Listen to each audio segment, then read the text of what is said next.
பிடியதன் உருவமை கொலமிகு கரியது வடிகுடு தனதடி வழிபடும் அவரிடர் கடி கணபதி வர அருளின் மேற்குடை வடிவினர் பயில்வழி வலம்புற இறையே. ஈசனடி போற்றி, எந்தையடி போற்றி, தேசனடி போற்றி, சிவன் சேவடி போற்றி. என் கண்மணியாக திகழ்கின்ற நேயர் பெருமக்கள் திருவடி பாதம் பணிந்து போற்றி.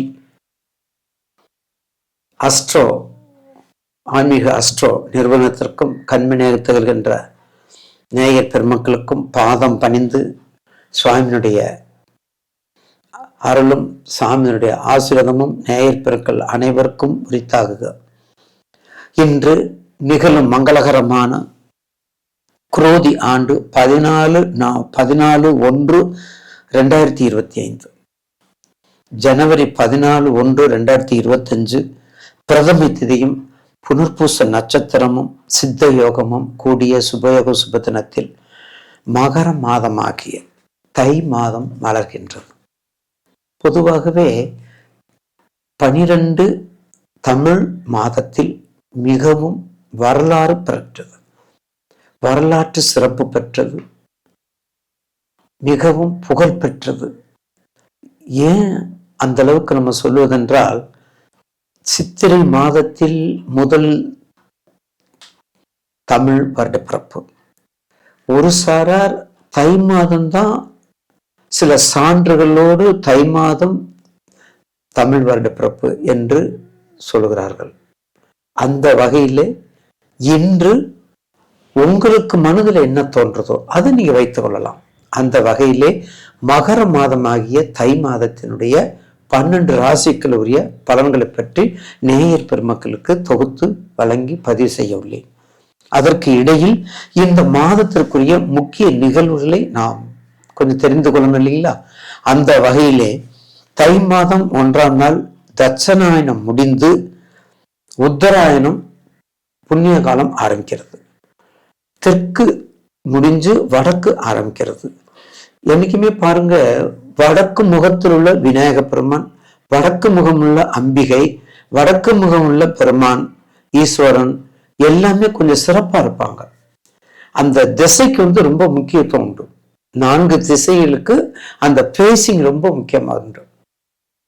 உதாரணத்துக்கு சொல்ல போனா, சிவபெருமானுடைய ஆலயத்தில் எடுத்துட்டீங்கன்னா, வடக்கு உள்ள கோவில் பாடல் பெற்ற ஸ்தலம் திருமுறையிலும் சரி, 108 வைணவத்திலும் சரி, சென்னையிலே உள்ள கோயம்பேடு என்ற சிவபெருமான் கோவில் வடக்கு முகமாக ஈஸ்வரன் இருக்கிறார்.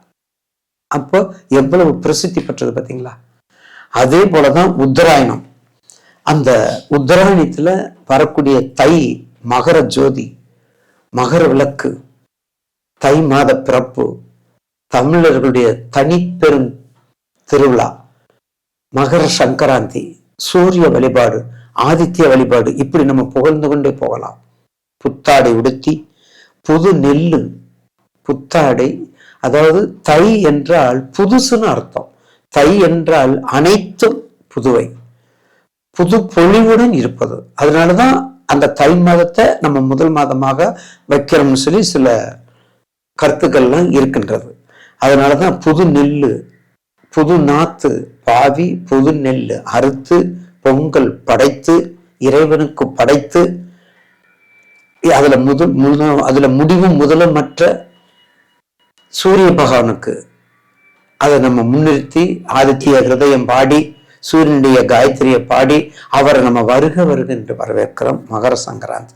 உலகத்துல தமிழர்கள் எங்கெங்கே வாழ்கிறோமோ எல்லா இடத்துலயும் அவங்க இருக்காங்க. அதுக்கடுத்து 2ஆம் நாள் கோ பூஜை, மாட்டு பொங்கல், காமதேனு பூஜை செய்து பழங்கள் கொடுத்து, காமதேனு கோசாலையில் உள்ள மாடுகளுக்கு, கோசாலையில் உள்ள பசுக்களுக்கு எல்லாமே கொடுத்தோம்னா நமக்கு பூர்வ புண்ணியம் சிறப்பாக இருக்கும். அதுக்கடுத்து தை 5ஆம் நாள் திருவையாறு தியாக பிரம்மம் ஆராதனை சிறப்பு விழா. அதற்கு அடுத்தது தை மாதம் 16ஆம் நாள் புதன்கிழமை சர்வ அமாவாசை, தை அமாவாசை. பொதுவா நம்ம முன்னோர்கள் நமக்கு கொடுத்திருக்கிறது முதல் அமாவாசை சித்திரை, வைகாசி, ஆனி, ஆடி அமாவாசை. ஆடி அமாவாசைக்கு அடுத்து ஆடி, ஆவணி, புரட்டாசி, ஐப்பசி. புரட்டாசியில வரக்கூடிய மகாலய அமாவாசை. அடுத்தது ஐப்பசி, கார்த்திகை, மார்கழி, தையில் வரக்கூடிய தை அமாவாசை. இந்த 3 அமாவாசை மிகவும் மிகவும் உயர்ந்தது. இந்த 12 மாதங்கள்ல அமாவாசையில யாருமே கும்பிடல, யாருக்குமே அவங்க முன்னோர்களுடைய வழிபாடு குறைவா இருக்குது, அப்ப பூர்வ புண்ணியம் குறைவா இருக்குது, இல்லைங்க நாங்க மறந்துட்டோங்க இப்படிலாம் சொல்றவங்களுக்கு மகாலய அமாவாசை. அதனாலதான் மறந்தவனுக்கு மகாலய அமாவாசை. அது அன்னைக்குங்க பூர்வ புண்ணியத்தை நம்ம தேடிக்கிறணும்.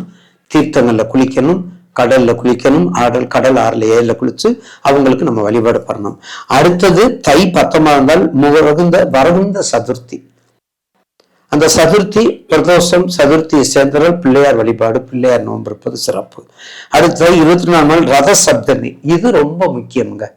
இந்த ரத சப்தமி இந்த மகரத்துலதான் வரும். இந்த ரத சப்தமி சூரியனுக்கும் ரத சப்தமிக்கு ரொம்பவும் உகந்தது. இந்த ரத சப்தமிக்கு முக்கியமாக வைணவ கோயில்ல இருக்கக்கூடிய எல்லா திருத்தலமும் மிக சிறப்பாக கொண்டாடுவாங்க. அதுல திருமலை திருப்பதில ரொம்ப ரொம்ப சிறப்பாக கொண்டாடுவாங்க. நீங்க வாய்ப்பு இருக்கும்போது பார்த்துக்கலாம். அதுக்கடுத்தது தைப்பூசம். தைப்பூசம் கடைசி எண்டு, தை மாதத்தினுடைய கடைசி எண்டு 29ஆம் நாள், அதாவது 11/2/2025 தைப்பூசம். தைப்பூசம்ங்கிறது முருகப்பெருமானுக்கு மட்டுமல்ல, 33 தேவர்களுக்கும் மிக உயர்ந்த திருவிழாவான தைப்பூசம். நமக்கு வேண்டுதல் என்ன வேணுமோ அந்த வேண்டுதலை தேடி எம்பெருமான்கிட்ட போய் சேவித்தால் நிச்சயமாக நல்ல பலன். இதுதான் தை மாசத்துல இருக்கக்கூடிய முக்கிய நிகழ்வுகள். அயன சயன போக உறவு துறவு கொடுக்கக்கூடிய இடம் மீனராசி. இந்த மீனத்துக்கு மட்டும் ஒரு தனி பிரதிவாதி உண்டு. செய்யறத செஞ்சுக்கிட்டே இருக்கணும். பிரஸ்டீஜுக்குரிய ராசி, பாசத்துக்குரிய ராசி, பகட்டுக்குரிய காட்சி, மினுக்குக்கு உரிய காட்சி. பேசிக்கிட்டே இருப்பாங்க, சாதாரணமா பேச மாட்டாங்க. உங்க ராசிக்கு 2ல செவ்வாய், ராசிக்கு 2ல செவ்வாய், ராசிக்கு 3ல குரு. இப்போ அடுத்து வர்றாரு, நல்லா வர்றாரு. உங்க ராசினால நல்லா வர்றாரு. வெளிநாட்டுக்குரியது, ஜலத்துக்குரியது, கடல் கடந்து போறதுக்குரியது, வெள்ளை சம்பந்தப்பட்ட சங்கு சம்பந்தப்பட்ட அனைத்து பொருள்களும் உங்களுக்கு முழு அதிகாரம்.